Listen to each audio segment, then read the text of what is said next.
Considera el siguiente problema. Aquí tenemos tres alambres infinitos paralelos entre sí, aquí lo estamos viendo desde arriba, que se ubican de tal forma que en una vista transversal describen un triángulo equilátero de lado, vamos a anotarlo acá, R. Triángulo equilátero de lado R. Y se nos pide el módulo del campo eléctrico en este punto P que está acá, que está en el centro de este triángulo, donde vamos a considerar que R es igual a 10 y la densidad lineal de cada uno de ellos va a ser 30 por 10 a la menos 9 coulomb partido en metro.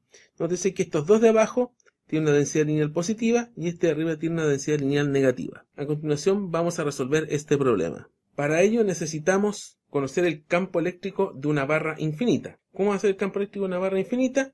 Tenemos aquí el dibujo de una barra finita de largo L. El caso de la barra infinita va a corresponder a L tendiendo a infinito, en donde el campo eléctrico, que es lo que nos va a interesar, va a estar dado por esta expresión, que va a ser 2 veces la constante K sub B, que para nosotros es lo que conocemos como K, 9 por 10 a la 9 newton metro al cuadrado, coulomb al cuadrado, por la densidad lineal de carga, dividido por la distancia mínima entre la barra y el punto que nos interesa medir. En este caso en particular, el campo eléctrico da radial hacia afuera de la barra. Otro tema que nos va a interesar es el del triángulo equilátero. Se nos dice de que el punto P que nos va a interesar es el centro del triángulo equilátero. Aquí hay algunas cosas que hay que saber de la geometría de esta figura particular. De partida, que la altura de este triángulo equilátero va a ser igual al lado por raíz de 3 partido en 2. Esa altura para los tres lados va a ser igual a la suma de los valores H1 más H2. H1 y H2. H1 va a ser particularmente importante porque esa va a ser la distancia entre cada carga y el punto que nos interesa, que es el centro. De la geometría del triángulo equilátero se sabe además de que H1 es el doble de H2. Con eso vamos a poder hacer algunos cálculos adicionales. Vamos a tener por tanto de que 2 veces H2, que es H1, más H2 va a ser igual a la altura, de donde se puede deducir que 3 veces H2 va a ser la altura, de donde H2 va a ser 1/3 de la altura. Por lo tanto, H1, reemplazamos, va a ser el doble de H2, que es 1/3 de la altura, y tenemos la expresión además para la altura, que es R raíz de 3 medios. Entonces nos va a quedar 2/3 por R raíz de 3 medios. Simplificamos los dos y nos va a quedar R raíz de 3/3, que se puede escribir como R partido en raíz de 3. Este resultado es sumamente importante para el desarrollo de este ejercicio. Consideremos el caso de esta línea infinita marcada aquí con rojo, que tiene densidad negativa, por lo tanto el campo eléctrico apunta hacia ella. En este caso, lambda sería 30 por 10 a la menos 9 coulomb partido en metro, y la distancia I que tenemos acá sería lo que calculamos como H1 anteriormente, y como vimos era el lado del triángulo equilátero dividido en raíz de 3. A partir de esto deberíamos establecer el campo eléctrico, sabiendo de que el eje X va a la derecha en positivo y el eje Y positivo va hacia arriba. Entonces vamos a tener de que este campo eléctrico 1 va a ser igual a 2 veces K por lambda dividido en el I, que es R partido en raíz de 3, y tongo. Al desarrollarlo más nos va a quedar 2 raíz de 3 K por lambda partido en R y tongo. Resolvamos aparte esta expresión de aquí, K por lambda partido en R. K sabemos que es 9 por 10 a la 9 newton por metro al cuadrado partido en coulomb al cuadrado. Lambda es 30 por 10 a la menos 9 coulomb partido en metro,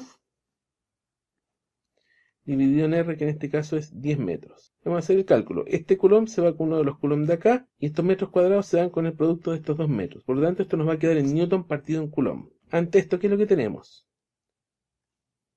Se simplifica este 0, y 10 por 10 a la 9 por 10 a la menos 9 se van. Por lo tanto, nos va a quedar finalmente que toda esa expresión va a corresponder a 27 newtons partido en coulomb. Eso lo reemplazamos acá, y nos va a quedar 2 raíz de 3 por 27 y tongo Newton partido en Coulomb, lo que nos va a dar 54 raíz de 3 y tongo, Newton partido en Coulomb. Con esto ya tenemos resuelto la primera barra infinita, o el campo de la primera barra infinita. Veamos qué pasa con lo que sigue. Tenemos el campo eléctrico generado por la barra infinita en verde, que como es positiva, como es más lambda, va a ser radial hacia afuera. Algunas observaciones acá. Como este triángulo equilátero, esta línea va a ser bisectriz, vamos a tener 30 grados acá, por lo tanto aquí también se van a repetir 30 grados. Y eso nos va a permitir descomponer el vector campo eléctrico en sus ejes X e Y. Vamos a tener en consecuencia lo siguiente, que el campo eléctrico 2 en este caso va a ser el campo eléctrico de esta línea, que va a ser 2 por K por lambda, dividido en esta distancia, que va a ser H1, que es R partido en raíz de 3, factor de componente X, que sería coseno de 30, más una componente Y, que también sería el positivo, que sería seno de 30. Esto nos va a quedar 2 raíz de 3 K lambda partido en R, factor de coseno de 30, que sabemos que es raíz de 3 medios, más seno de 30, que es 1 medio y tongo. Esto de acá, sabemos del análisis anterior que es 27 newton partido en Coulomb, por lo tanto esto nos va a quedar 54 raíz de 3, factor de raíz de 3 medios X tongo, más 1 medio Y tongo, newton partido en Coulomb. Desarrollando nos va a quedar 54 por raíz de 3 por raíz de 3 medios,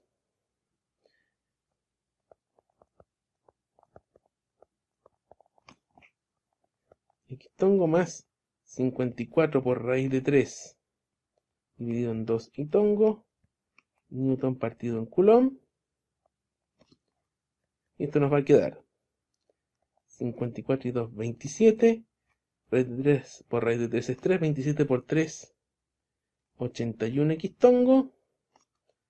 Más 27 raíz de 3 y tongo, newton partido en Coulomb. Ya tenemos la segunda expresión. Nos queda una más y estamos al otro lado. Nos queda finalmente el campo generado por esta línea que está en azul, que al ser de un lambda positivo, de una densidad lineal de carga positiva, nos va a mandar un campo eléctrico radial hacia afuera. Esta distancia acá también es H1. Y tal como en el caso anterior, si este ángulo es 30 grados, ese de ahí también va a ser 30 grados. Vamos a poder descomponer nuevamente el campo eléctrico en sus componentes X e Y. Por lo tanto, el campo eléctrico 3 va a ser 2 por K por lambda partido por I, que es nuevamente R raíz de 3, similar al anterior, solo que en este caso la componente X es negativa, menos coseno de 30 grados X, y la componente Y va a ser positiva. Seguimos desarrollando. 2 raíz de 3 por K por lambda partido en R, factor de menos coseno de 30, que es raíz de 3 medios X tongo, más 1 medio Y tongo. Esto de acá, por el cálculo que hemos hecho anteriormente, sabemos que es 27 newton partido en Coulomb. Por lo tanto nos va a quedar 27 por 2 raíz de 3, 54 raíz de 3, factor de menos raíz de 3 medios X tongo, más 1 medio Y tongo, newton partido en Coulomb. La operatura es similar a la del caso anterior, por lo tanto esto nos va a quedar finalmente menos 81, 54 por raíz de 3 por menos raíz de 3 medios, X tongo, más 27 raíz de 3 Y tongo, newton partido en Coulomb. Y con eso entramos a tierra derecha. Ya, aquí tenemos los tres vectores de campo eléctrico calculados. Por lo tanto,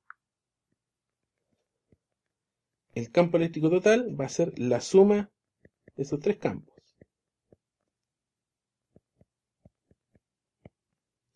Y al sumarlos nos va a quedar en el eje X 81x tongo menos 81x tongo se van los dos. El eje Y nos va a quedar 54 raíz de 3 más 27 raíz de 3 más 27 raíz de 3. Eso nos va a quedar 108 raíz de 3 tongo newton partido en coulomb.